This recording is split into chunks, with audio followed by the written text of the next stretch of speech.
법인 설립 시 결정사항이라는 주제를 가지고 방송을 진행하겠습니다. 안녕하세요. 네, 안녕하세요. 자, 이번 시간에는 법인 설립 시 결정해야 될 사안들을 좀 알아보도록 하겠습니다. 이제 대표적인 게 이제 주주 구성이겠죠. 불가피한 경우는 1인 주주도 가능하지만 가족들이 있으면 가급적 복수로 주주 구성을 하라고 많이 이야기를 합니다. 자, 1인 주주 한번 예를 들어볼까요? 법인 운영 단계에서는 뭐 1인 주주라고 해서 특별히 문제될 건 없습니다. 다만 이제 법인의 유보금을 사회로 인출하게 될 경우에 금융소득 종합과세로 인한 세부담이 굉장히 큰 폭으로 가중될 수 있습니다. 그래서 뒤늦게 지분 분산을 하려다 보니 주가가 너무 높아서 막대한 증여세를 물고 주식을 분산하는 경우도 적지 않게 있습니다. 맞습니다. 두 번째는 한 3년 전에 사내유보금 간주배 단계 도입이 논의된 적이 있어요. 네. 뭐냐면 1인 주주 같은 경우는 법인의 공적 기능보다는 조세피 목적의 법인일 가능성이 높다. 라고 해서 국가가 법인의 유보금에 대해서 강제적으로 배당소득세를 매기겠다는 거였거든요. 그래서 어쨌든 이런 정책의 기조가 있었다라는 거는 1인 주주보다는 좀 더 복수로 주주를 구성하는 것이 좀 세무 관리에도 여러 가지 장점이 있지 않을까 하는 생각이 듭니다.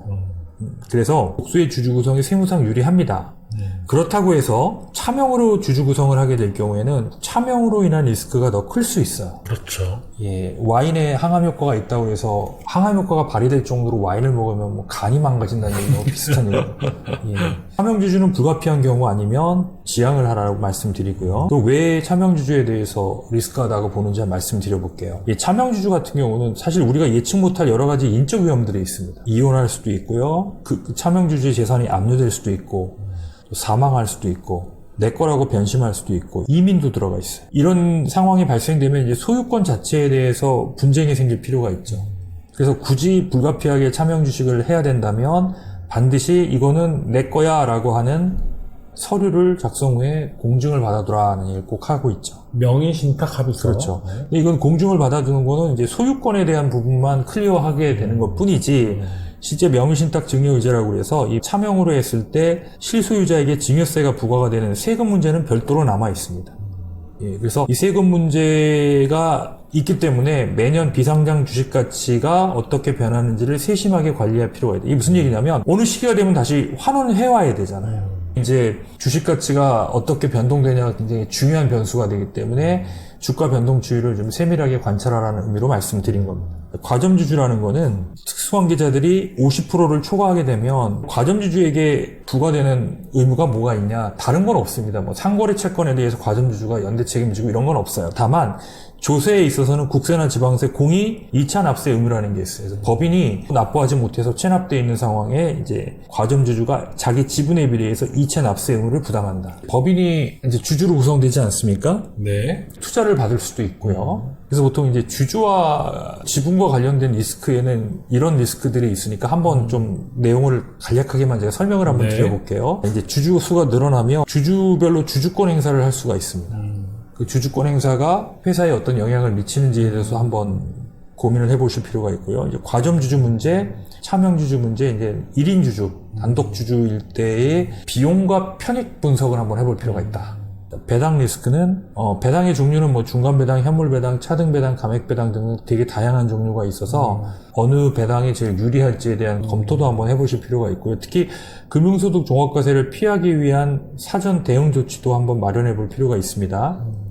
그 다음에 증자나 감자로 지분이 증가 또는 감소하는 경우가 있고요. 그 다음에 지분 평가 리스크가 있습니다. 이거는 일반 법인이냐 부동산 과다보유이냐 부동산 법인이냐에 따라서 순손익가치와 자산가치의 비중이 달라집니다.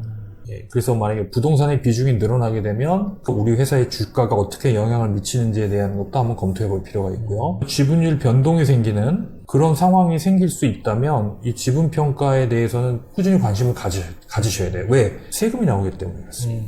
특히 이제 양도세나 증여세가 나오고, 그 다음에 이제 지분 이동에 따른 리스크, 지분을 증여할 거냐, 상속할 거냐, 양도할 거냐, 자기 주식 취득이나 이익 소각에 따른 세금 문제가 지분 이동에 따른 리스크라고 말씀드릴 수 있을 것 같습니다. 자본금 관련해서도 하나 좀 말씀드릴 필요가 있는 게, 자본금이 클 경우에는 자금 추적 조사가 나올 수도 있겠죠. 특히 미성년자를 주주로 할 때는 뭐 미성년자 주식이 뭐 500만 원, 1000만 원 정도는 문제가 되지 않을 수 있습니다.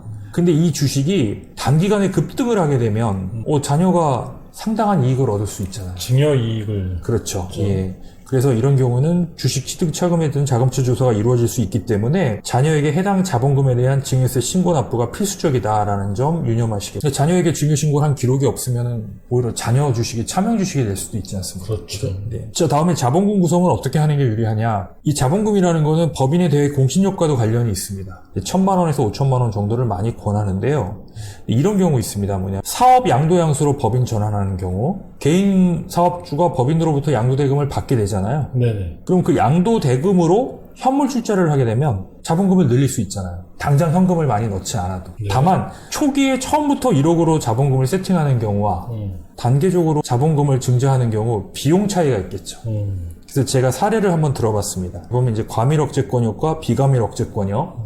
처음부터 1억으로 세팅할 때와 처음에 1,000만 원으로 법인 설립을 하고 양도 양수 대금 중에 9천만 원을 유상증자해서 자본금을 1억으로 맞췄을 경우에 과밀억제권역과 비과밀억제권역의 비용 차이를 비교해 본 거예요. 법인 등기 비용이죠? 그렇죠. 네네. 예, 제세 공과 비용입니다. 네. 예, 큰 차이 안 나요. 네. 자, 액면가액 결정은 일반적인 가족법인 같은 경우는 5,000원 또는 10,000원으로 정합니다. 자, 그런데 회사의 성장 속도가 좀 빨라요. 그래서 빠른 시일 내에 주가가 과도하게 상승할 가능성이 높고 또 주식을 일부 양도할 가능성이 높고요. 또 임직원에게 스톡옵션 등을 통해서 주식 거래의 유동성을 좀 높여야 될 경우면 액면가를 1,000원 이하로 설정하는 게 유리할 것 같습니다. 낮게. 예, 사업 목적은 회사가 영위하려는 구체적인 사업이고 필수 등기 사항입니다. 자, 회사 설립 후 사업자 등록을 할 때 법인 등기부 등본에 게재된 사업 목적에 따라서 업태와 종목을 분류해서 등록을 해야 됩니다. 목적에 따라서 제조업, 서비스업, 도소매업 등 업태를 등록하고 종목은 각 업태의 구체적인 품목을 정하는 것으로 이해를 하시면 됩니다. 네. 자, 상호 등록은 법인이 있는 등기 관할 구역 내에 이미 동일한 사용하고 있는 경우에는 상호 등기가 불가하다는 점, 그리고 여기 이제 상호를 검색하는 방법을 제가 표기해 놨으니까 한번 활용하시면 될 것 같습니다. 자, 당해 기업에서 발생한 사업소득과 보통 대표이사의 급여소득이겠죠. 네네. 다음 연도 5월까지 신고 납부해야 된다. 그래서 법인 전환 후에 대표이사 급여가 높아지면 종합소득 금액이 많아져요. 여기에 이제 영업권까지 플러스가 되면 더 많아지겠죠. 되게 중요한 포인트네요. 네. 그리고 전환 시점을 언제로 잡냐도 되게 중요합니다. 이게 연말로 잡아버리면 이게 다 소득에 잡히잖아요. 그런데 중에 잡혀버리면 이렇게 소득세와 법인세로 나눠지기 때문에 절감액이 생기는 거죠. 자, 사업소득이 발생하는 사업을 폐업한 경우, 그렇죠. 갑자기 이거 폐업을 한 거 아닙니까? 그때 내가 이게 법인 전환이라는 거를 명시하지 않게 되면 국세청이 이렇게 수시 부과를 하게 돼요. 이건 뭐 세무사님들이 알아서 다 챙겨주시니까 일부러 챙기실 필요는 없을 것 같습니다. 은행 거래 확인은 사업 양도 양수인 경우에는 은행이 보통 이런 것들을 전부 다 명의 변경을 해줍니다. 이제 부동산이 있는 경우 나는 부동산을 넘기지 않을 거야. 그러면 이게 기존 은행은 이 부동산에 대해서는 사업자 대출을 해준 거잖아요. 네네. 임대 대출을 해준 게 아니잖아요. 자, 이런 경우에는 은행이 대출을 다 갚으라고 할 수가 있어요. 이 점은 좀 유념하셔야 됩니다. 미리 파악해야겠네요. 그렇죠. 네. 부동산까지 같이 넘기는 경우는 문제가 없어요. 근데 부동산을 그냥 보유하게 되면 부동산은 임대업이 되기 때문에 당연히 사업자에 맞춰서 한도, 금리, 기간이 정해졌을 거예요. 이제 임대업자라는 이제 대출 조건이 변경되어 있는 거기 때문에 아마 한도나 금리 등의 변동이 있을 수 있다.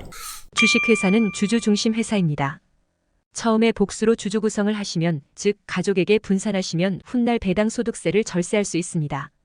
과점주주를 피하는 방법으로 차명 주식을 도입하는 경우가 있는데 이는 득보다는 실이 많습니다. 차명 주주는 많은 문제를 일으킬 수 있습니다. 개인에서 법인 전환 시 영업권이 있는 경우는 법인 자본금을 초기에 낮게 설정하는 것도 유리합니다. 기억해 주세요. 자, 지금까지 개인 기업의 법인 전환 관련돼서 좀 챙기셔야 될 부분들 말씀해 주셨고요. 개인 법인 전환 고민하실 대표님들은 찬찬히 살펴보시길 바랍니다. 방송 고생 많이 하셨습니다. 네, 고맙습니다. 네, 고맙습니다.